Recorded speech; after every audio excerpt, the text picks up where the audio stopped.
The hum of the airport terminal at 3 a.m. was not just quiet. It was a calculating quiet, a sterile, pressurized silence that seemed to vibrate against the glass and settle deep within the lungs. Nina Zimba pulled the sleeves of her industrial cleaning uniform lower, but the thin polyester offered little comfort against the artificial chill of the ventilation system. Underneath, her skin was damp from a 12-hour shift, her clothes clinging to her like a second layer of exhaustion. At 32, Nina carried the anatomy of sorrow on the set of her shoulders, the weight of 3 years in a city that treated her like a ghost, and the mounting stack of letters from Zimbabwe she couldn't afford to answer. She was invisible by design, a shadow haunting the edges of luxury, surviving on the mechanical rhythm of a job that required her to scrub the world of the powerful without ever being looked in the eye. She walked with her gaze fixed on the polished marble, counting the tiles to ignore the bone-deep ache in her joints that had become her constant companion. It had been 16 hours since she last sat down, and her vision swam with a wide-eyed exhaustion every time she leaned over to empty a bin. She turned the corner into the VIP lounge, a narrow, dimly lit sanctuary of mahogany and leather. It was her final task for the night, a place hidden enough to feel like a hospital noose of luxury, yet close enough to the roar of the engines to feel completely isolated. That was when she saw it. Tucked under the curve of a plush armchair, looking completely out of place against the sterile perfection of the lounge, was a pristine brown leather bag. It was an iron-forged piece of craftsmanship, a fatal detail of wealth that belonged to the iron architect of the city's shadows, Minho.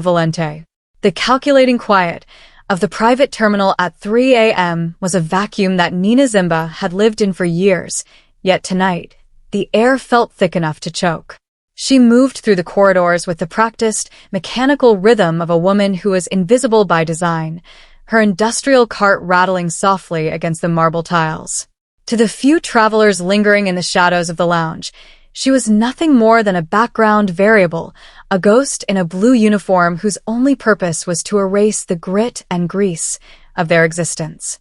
They didn't see the way her knuckles had turned a chilling pale gray as she gripped the handle of her cart, nor did they notice the pristine leather bag tucked beneath a pile of discarded towels and industrial bleach. Every step Nina took felt like a paper gamble with her life. She could feel the weight of the $200,000 radiating through the plastic bin of her cart, a fatal detail that threatened to shatter her anonymity.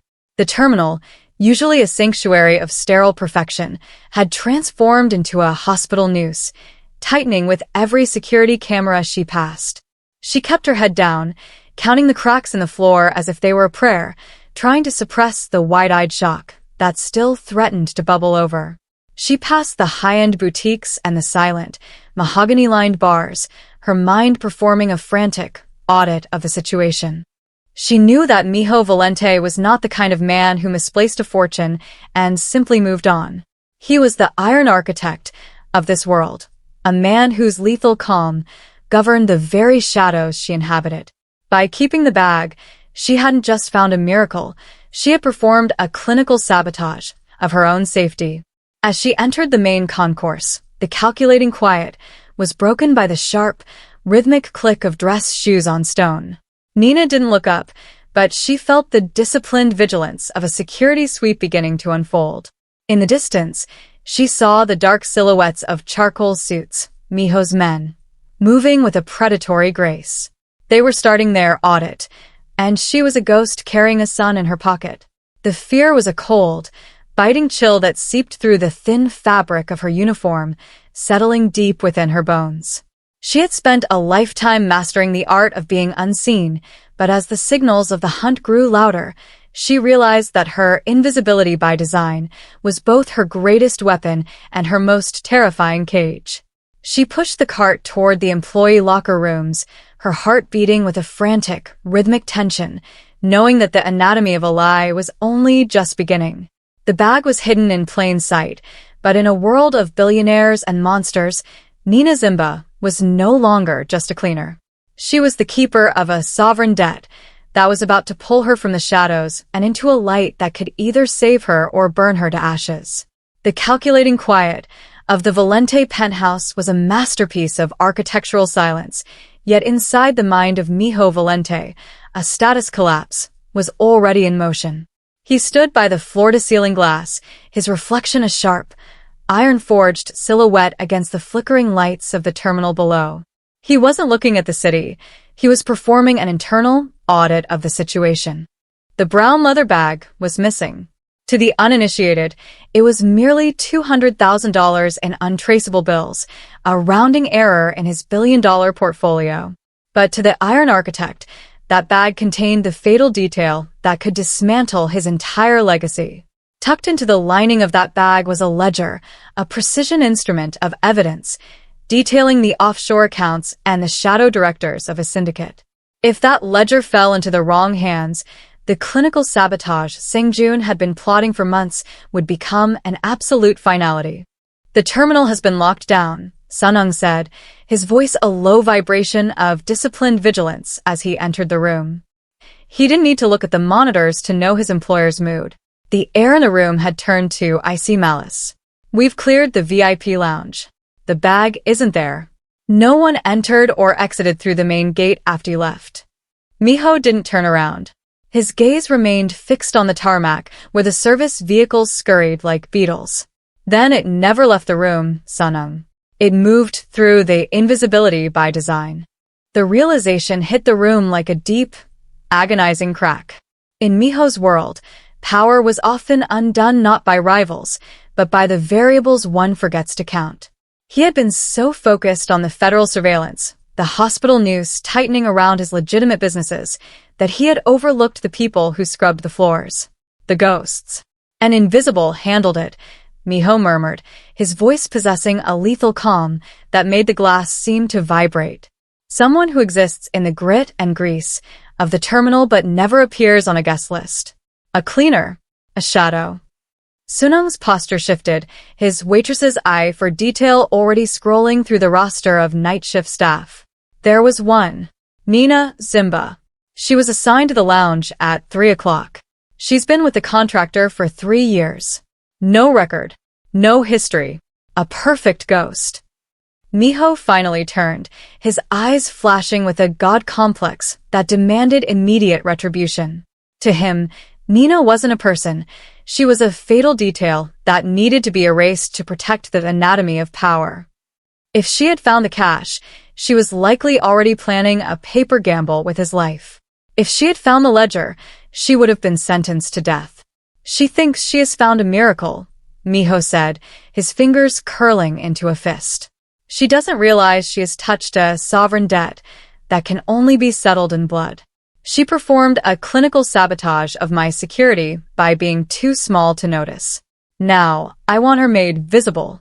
He stepped away from the window, the shadow behind the curtain finally stepping into the light of the hunt. The iron architect didn't care about the money. He cared about the anatomy of a silence. Nina Zimba had picked up a bag, but what she had actually done was tether her soul to a world of icy malice that never allowed a witness to survive. The audit had begun, and Minho Valente was ready to tear the terminal apart to find the ghost who dared to hold his future in her hands.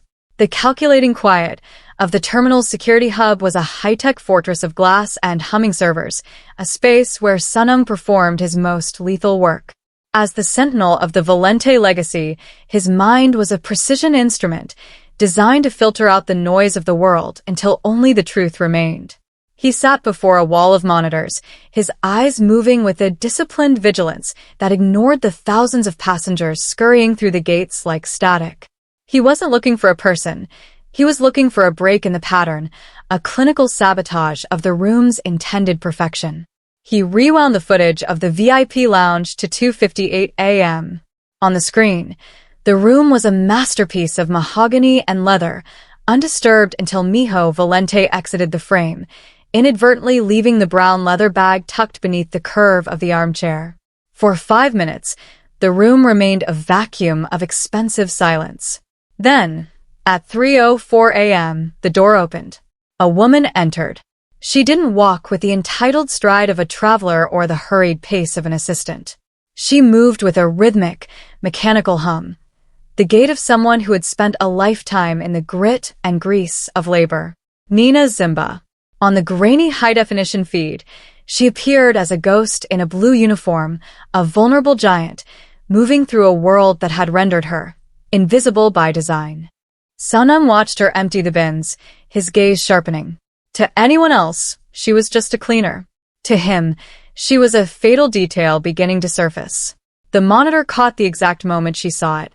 Nina stopped, her posture freezing into a masterpiece of wide-eyed shock.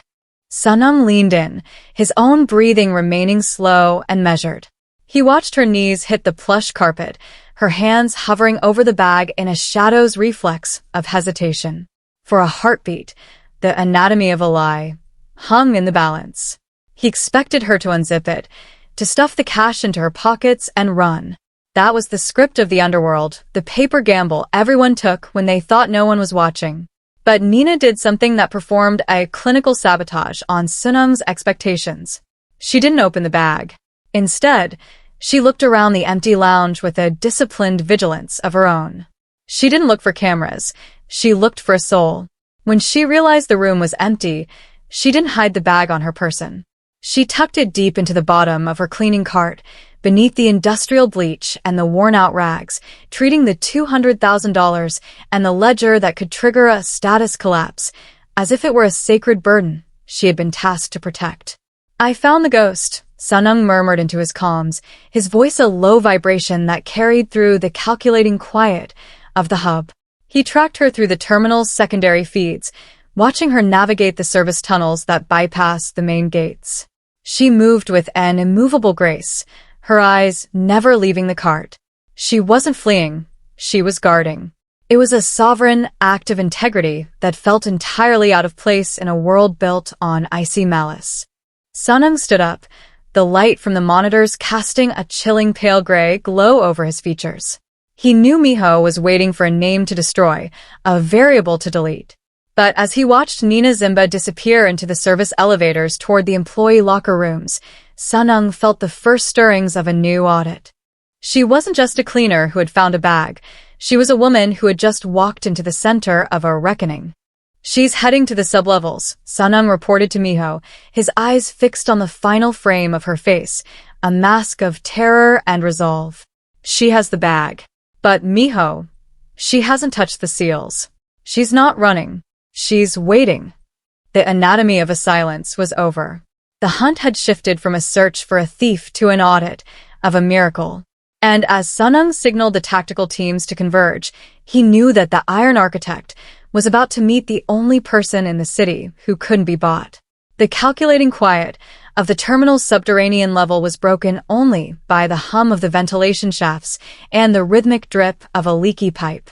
Nina Zimba stood before her locker, her hands trembling as she pulled the pristine leather bag from the bottom of her cart.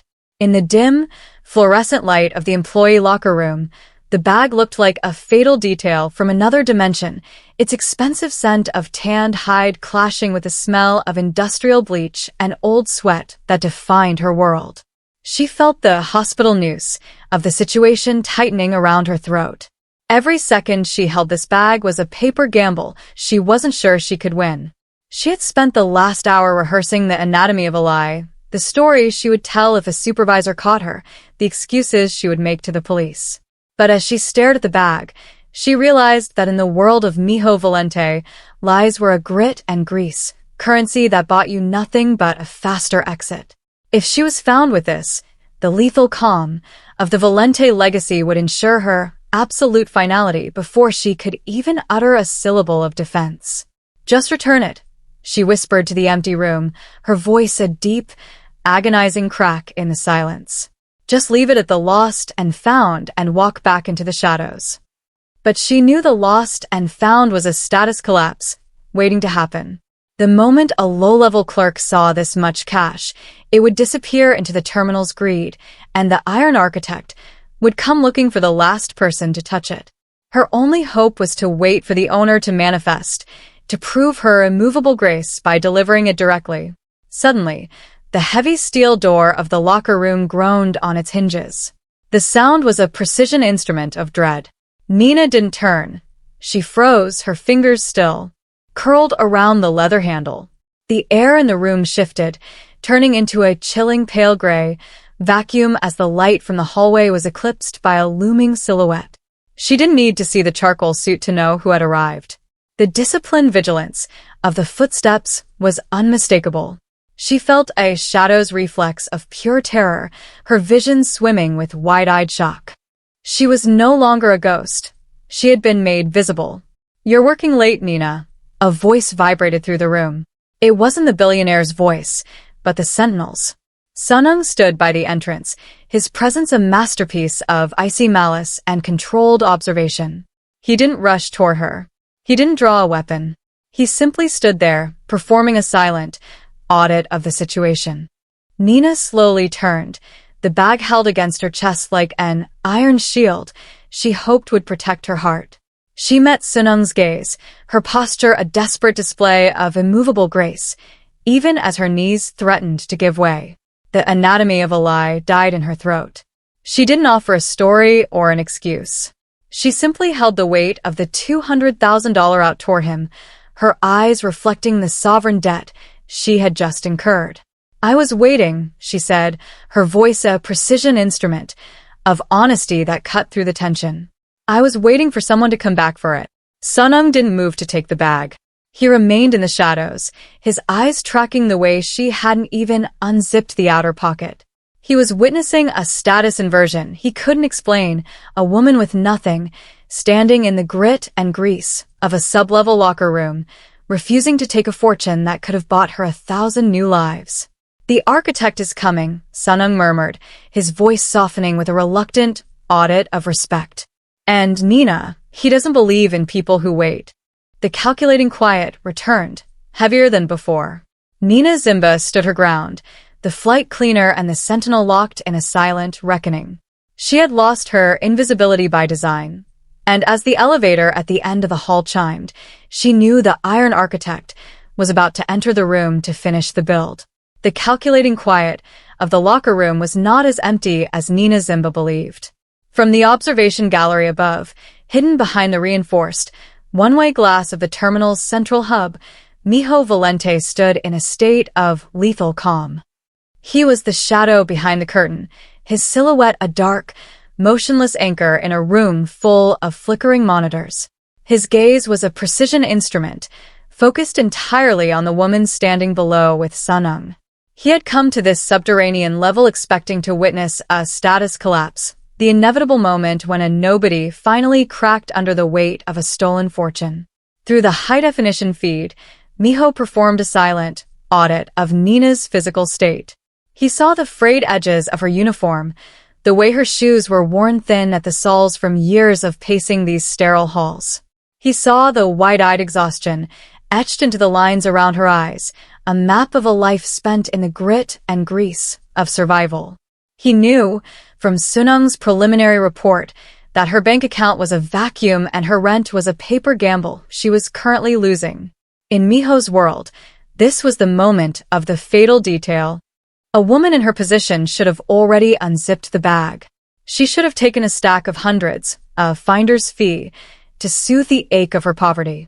He waited for the anatomy of a lie to begin, for her to tuck a single bill into her sock or her bra, thinking herself invisible to the eyes of a god. But Nina Zimba did not move. She stood before Sunung, the bag extended with an immovable grace that seemed to vibrate through the screen. Minho watched her fingers. They were steady, lacking the frantic twitch of a thief.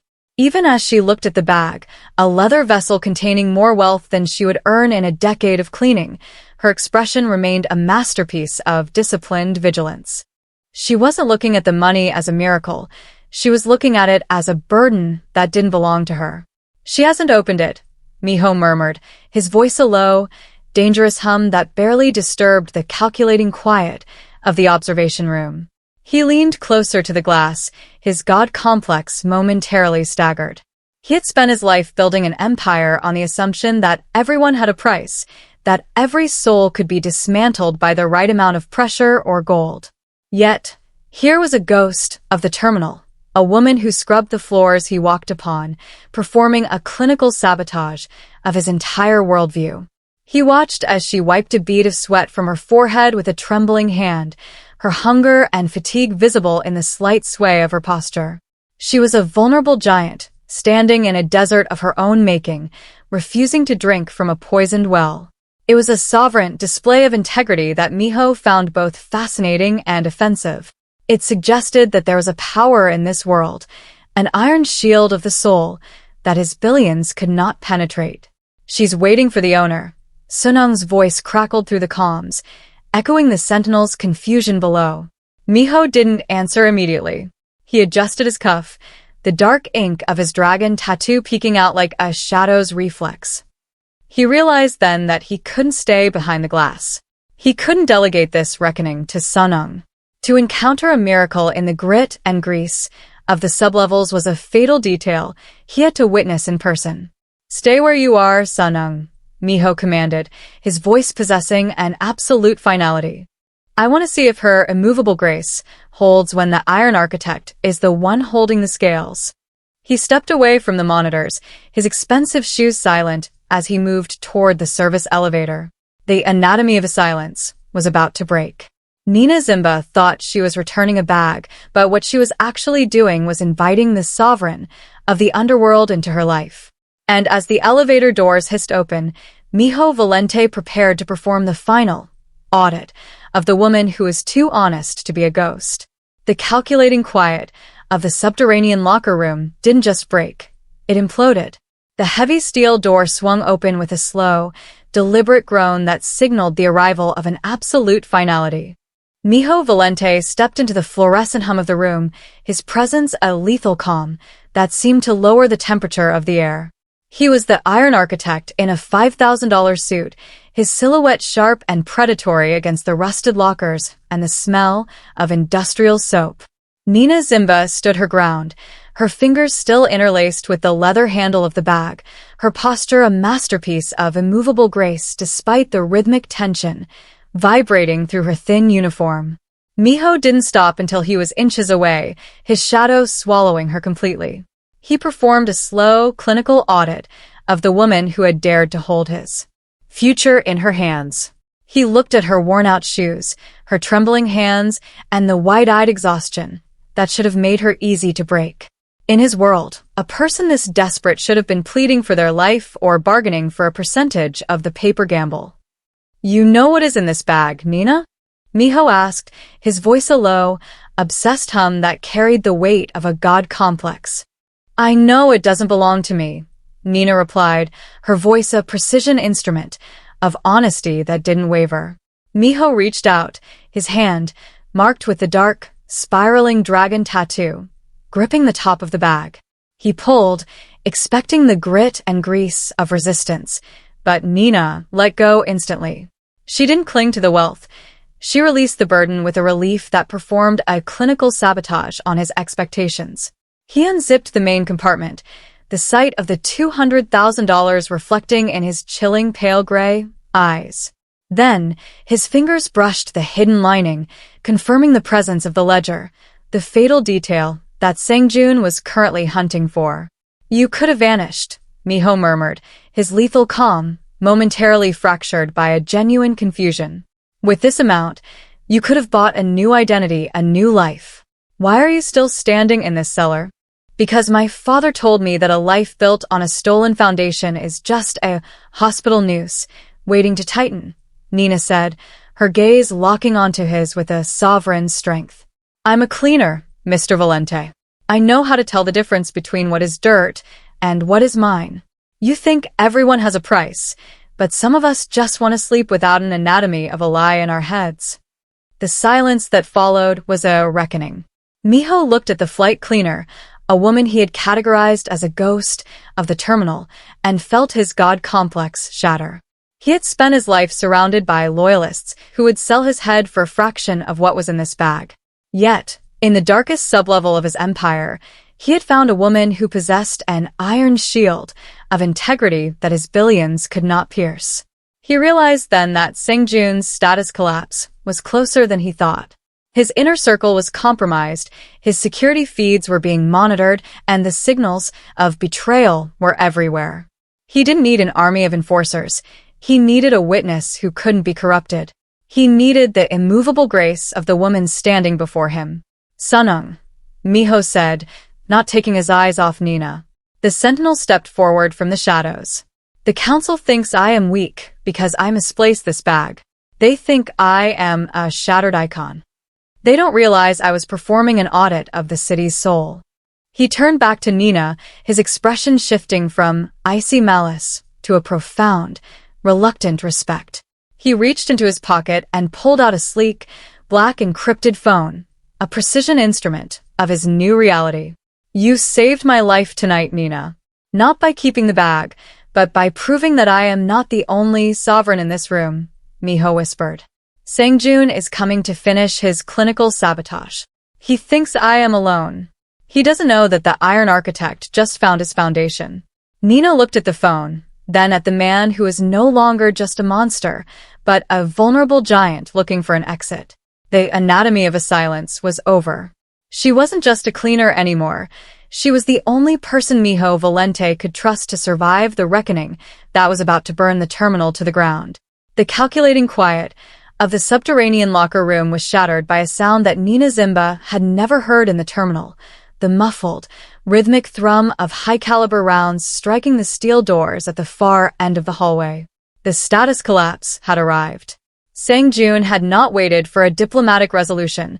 He had launched a clinical sabotage of the terminal security, sending his tactical teams to intercept the bag and its owner. The flickering fluorescent lights overhead hummed with a new, frantic, rhythmic tension as the building's emergency alarms remained eerily silent, a sign that the signals of betrayal had successfully rerouted the terminal's central hub. Minho Valente didn't flinch. He stood in the center of the room with a lethal calm, his hand instinctively moving to the holster beneath his charcoal jacket. Beside him, Sunung was already a blur of disciplined vigilance, his eyes tracking the security monitors that were now bleeding static. "The main elevator is a hospital Noose," Sunung reported, his voice a low vibration of tactical analysis. "They've cut the power to the upper floors. We're trapped in the sublevels, and they're moving in from the loading docks." Minho turned his gaze to Nina. She was trembling, her hands gripped tightly around the handle of her industrial cart, but her eyes held a sovereign clarity that the billionaire had never seen in his own generals. She was a vulnerable giant who had spent 3 years learning the grit and grease of this building, the parts that didn't appear on Minho's digital blueprints. "The service tunnels," Nina whispered, her voice a precision instrument that cut through the sound of approaching footsteps. "They only monitor the guest areas. There's a pneumatic waistline that runs behind the laundry chutes. It's too narrow for their gear, but it leads to the perimeter fence near the cargo hangars." Minho looked at her, performing a final audit of the situation. He was the Iron Architect, but in the dark, he was a stranger. "Lead us, Nina," he commanded, his voice possessing an absolute finality. They moved with a shadow's reflex. Nina grabbed a heavy ring of master keys from her belt, abandoning her cart and the life she knew. She led them through a heavy fire door hidden behind a row of industrial washing machines, a fatal detail the attackers would never suspect. The air inside the tunnel was thick with the scent of ozone and bleach, a chilling pale gray vacuum where the only sound was the frantic echo of their breathing. Nina moved through the labyrinthine pipes and wires with an immovable grace, her hands tracing the cold steel of the conduits as she navigated by touch and memory. Behind her, Minho and Sunung followed, their expensive shoes scraping against the concrete. From above, they could hear the deep, agonizing crack of explosions as Sangjun's men breached the locker room, finding nothing but the ghost of the cleaner they had come to delete. 10 more yards, Nina urged, her voice steadying as she saw a sliver of natural moonlight at the end of the shaft. She reached a rusted maintenance hatch, her fingers working the lock with a disciplined vigilance that surpassed any security protocol. As the hatch swung open, the cold night air of the tarmac rushed in a sudden, unburdened relief. They emerged into the shadows of a massive cargo plane, far beyond the perimeter where Sangjun's SUVs were currently swarming the main entrance. Minho stepped out into the light, his silhouette turning toward the terminal that was now a battlefield. He looked at Nina, his god complex replaced by a profound realization. He had built a world of steel and glass, but it was the woman who scrubbed the floors who had given him the only exit that mattered. The anatomy of a lie was over. Sang-jun thought he had cornered a king, but he hadn't accounted for the iron shield of the invisible. "We're clear," Sunung signaled, his gaze sweeping the horizon. "But the city is a grit and grease trap now, Minho. We can't go back to the penthouse." "We don't need the penthouse," Minho replied, his gaze locked on Nina. "We have the architect." The reckoning was no longer a defensive play. By leading him through the shadows, Nina had performed a status inversion that Sang-jun could never calculate. As they disappeared into the darkness toward the hangars, the signals of betrayal were still loud, but the sovereign legacy was already being rebuilt from the ground up. The calculating quiet of the Valente boardroom on the 68th floor was a pressurized chamber of redirected ambition. The air was thick with the scent of expensive cologne and the icy malice of men who had spent the last 48 hours betting on Minho Valente's funeral. Sang-jun sat at the head of the mahogany table, his posture a masterpiece of god-complex arrogance as he prepared to finalize the status collapse of his brother. He had already drafted the transition papers, a precision instrument of betrayal that required only a majority vote to turn the Iron Architect into a ghost. The double doors didn't just open, they were struck by an absolute finality.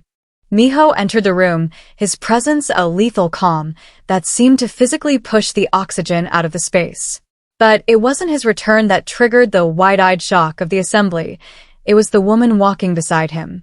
Nina Zimba had traded her industrial cleaning uniform for a tailored suit of charcoal silk, her invisibility by design scorched away by the high-voltage lighting of the inner sanctum. She moved with an immovable grace, her gaze performing a slow, clinical audit of the men who had never bothered to look her in the eye when she was scrubbing their floors. "You're late for the vote, Minho," Sang-jun said, his voice a deep, agonizing crack of forced composure. "And you've brought service staff into a restricted session. This is a fatal detail you won't be able to explain away." "I've brought the only person in this building who isn't a variable in your paper gamble, Sang-jun," Minho replied, his voice a low vibration that carried the anatomy of power. He gestured to the empty seat at his right hand, the seat of the sovereign's advisor. "Allow me to introduce Nina Zimba. She is my new strategic consultant. She has spent the last 3 years performing a disciplined vigilance sweep of this organization from the inside out." A ripple of grit and grease laughter went around the table, but it died instantly when Nina placed the brown leather bag on the mahogany surface. She didn't look at the money. She looked at the ledger peeking from the hidden lining. "While you were busy rerouting the signals of the security hub," Nina began, her voice an iron-forged instrument of clarity, "I was navigating the service tunnels you don't even know exist. I've watched your couriers exchange envelopes in the laundry chutes. I've heard your conversations through the ventilation shafts of the subterranean vaults. You think you're architects of a legacy, but you haven't accounted for the anatomy of a silence kept by the people who clean up your messes." The boardroom underwent a total status inversion. Sang-jun's face went a chilling pale gray as Nina began to recite dates, times, and account numbers that shouldn't have existed. She wasn't just a cleaner. She was the iron shield Minho had needed to perform a clinical sabotage of the coup. By elevating her, Minho hadn't just saved his throne. He had introduced a sovereign variable that the board couldn't calculate. Minho leaned back, his hand, marked with the dragon tattoo, resting protectively near Nina's. He looked at the council, his eyes flashing with a lethal calm that signaled the end of the debate. "The audit is complete," Minho murmured, the words falling like heavy silk into the silence. Sang-jun thought the missing bag was a sign of my status collapse. He didn't realize it was the invitation Nina needed to step out of the shadows. "You wanted a transition of power? Here it is. From this moment on, every blueprint, every account, and every fatal detail goes through her." Nina stood her ground, her physical ascent into the light finally complete. She was no longer a ghost haunting the corners of the terminal. She was the architect's foundation. As she watched Sang-jun's god complex crumble into a mask of terror, she realized that the sovereign debt had been settled. She had saved the man, and in return, he had given her the power to rebuild the world that had tried to keep her invisible. The reckoning had reached the top floor, and the Iron Architect was no longer building alone. The calculating quiet of the private jet cabin was no longer a weight, but a sanctuary. Years had passed since Nina Zimba had first knelt on these very carpets, her hands smelling of industrial bleach and her heart heavy with the anatomy of sorrow. Back then, the hum of the engines was a hospital noose, a reminder of the mechanical cycle of a life lived in the shadows. Now, as she sat in the plush leather seat of the Valente flagship, the vibration beneath her feet felt like a sovereign pulse. She was no longer a ghost haunting the corners of the terminal. She was the architect of its new reality. Nina looked out the window as the city of Seoul began to shrink beneath them, its lights flickering like a chilling pale gray map of the past. Beside her, Minho Valente watched her with a lethal calm that had finally been tempered by a profound, unburdened respect. He was still the Iron Architect, but the blueprints he drafted now were no longer built on the grit and grease of fear. They were built on the foundation Nina had provided, an iron shield of integrity that had survived the reckoning with Sang-jun. "You used to scrub these windows, Nina," Minho murmured, his voice a low vibration that carried a rare softness. "You saw the world through the streaks of other people's luxury. Now, you're the one deciding where we land." Nina smiled, her immovable grace reflecting in the glass. She thought of the locker room where they had first performed the audit of the situation, the subterranean dark where a billionaire and a cleaner had formed an impossible peace.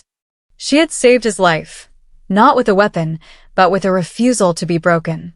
In return, he had given her the precision instrument of his empire to fix the broken parts of the city she knew so well. "The view is different when you aren't looking for a way to disappear," Nina replied, her voice steady and iron-forged. Below them, the city was undergoing a status inversion of its own. The Valente Foundation, under Nina's disciplined vigilance, was already dismantling the predatory systems that kept workers like her invisible. They were building housing where there were once only shadows, and providing a voice to the ghosts who kept the world running. It was a physical ascent for an entire class of people, a clinical sabotage of the old cycle of poverty and silence. Minho reached out his hand, the dragon tattoo now a symbol of sovereign protection rather than icy malice, covering hers. The touch was an absolute finality to the loneliness they had both carried. They were a sovereign alliance that the boardrooms and the back alleys had never seen coming. "The anatomy of a lie is over, Nina," Minho said, looking at the ledger that now sat on the table between them, not as a threat, but as a record of their progress. "We aren't running from the shadows anymore.